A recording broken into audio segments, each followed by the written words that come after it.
यह कहानी राजस्थान और गुजरात की सीमा पर स्थित एक पुरानी सड़क की है, जिसे अब लोग भूतिया राजमार्ग के नाम से जानते हैं। यह सड़क पहाड़ों के बीच से होकर गुजरती है और रात के समय यह सड़क एकदम सुनसान हो जाती है। इस सड़क के बारे में एक भूतिया कहानी सुनाई जाती है, जो वर्षों से लोगों के लिए खौफ और रहस्य का कारण बनी हुई है। करीब 40 साल पहले इस सड़क पर एक भयानक हादसा हुआ था। रामस्वरूप नाम का एक ट्रक ड्राइवर अपनी पत्नी और 3 बच्चों के साथ यात्रा कर रहा था। ट्रक में उनके साथ कुछ महत्वपूर्ण सामान था, जिसे उन्हें शहर में एक व्यापारी के पास पहुंचाना था। रामस्वरूप को इस यात्रा के दौरान कई अजीबोगरीबों घटनाओं का सामना करना पड़ा।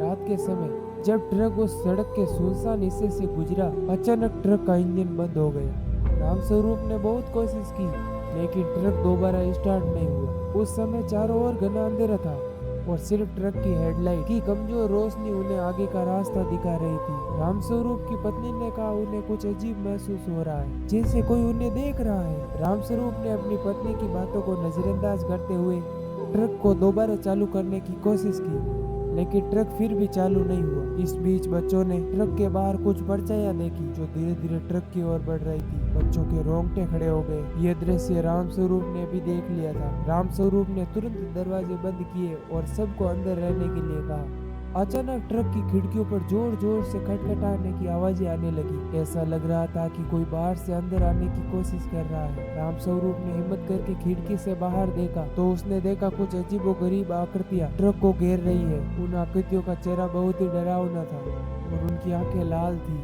वे आत्माएं थी जो इस दुनिया में अटकी हुई थी और रामस्वरूप और उसके परिवार को अपना शिकार बनाना चाहती थी। रामस्वरूप की पत्नी ने भगवान का नाम लेना शुरू कर दिया, लेकिन उन आत्माओं का हमला और तेज हो गया। अचानक ट्रक के दरवाजे खुद ब खुद खुल गए और आत्माओं ने अंदर घुसने की कोशिश की। रामस्वरूप ने ट्रक की सीट के नीचे से एक लोहे की छड़ी निकाली और आत्माओं को दूर करने की कोशिश की, लेकिन वो आत्माएं किसी भी चोट का असर नहीं ले रही थी। ट्रक के अंदर रामस्वरूप और उसके परिवार की चीख पुकार गूंजने लगी, लेकिन उनकी मदद करने के लिए कोई नहीं आया।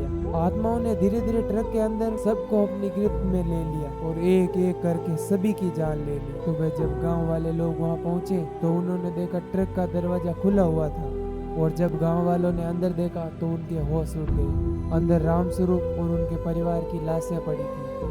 उनके चेहरे पर खौफ की निशानियां साफ दिख रही थी, लेकिन सबसे डरावनी बात यह थी कि ट्रक के अंदर चारों ओर काले हाथों के निशान थे, जैसे किसी ने जोर जबरदस्ती अंदर घुसने की कोशिश की हो।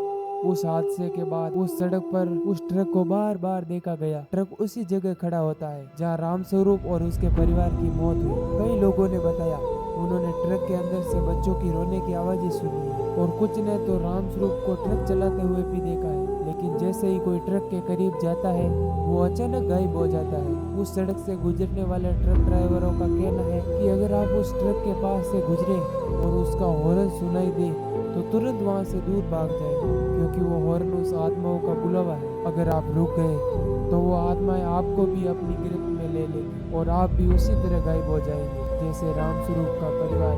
कई वर्षों से उस सड़क पर कई ड्राइवरों के गायब होने की खबर आई, लेकिन हर बार जब पुलिस वहां पर पहुंचती है तो उन्हें वहां पर सिर्फ एक ट्रक मिलता है, वही पुराना जंग लगा हुआ भूतिया ट्रक, और ट्रक के अंदर सिर्फ उन्हें डरावनी निशान और मौत का सन्नाटा मिलता है। अगर आपको कभी इस सड़क से गुजरने का मौका मिले या किसी कारणवश इस सड़क से गुजरना पड़े और वो ट्रक दिखे तो याद रखें कि वो ट्रक साधारण ट्रक नहीं है, बल्कि मौत का वाहन है। और अगर आप उसे नजरअंदाज करेंगे तो आपका सामना उन भटकती हुई आत्माओं से होगा जो अब भी उस ट्रक के पास फंसी हुई इंतजार कर रही है आपका। अगर आप सच्ची और अनसुनी डरावनी कहानियों में दिलचस्पी रखते हैं तो हमारे चैनल को सब्सक्राइब करें और हर रात खुद को इन अंधेरे की कहानियों में होने दें। दोस्तों, अगर आपको ये कहानी पसंद आई हो तो हमारे चैनल को सब्सक्राइब जरूर करें। आपके एक सब्सक्राइब से हमें हौसला मिलता है।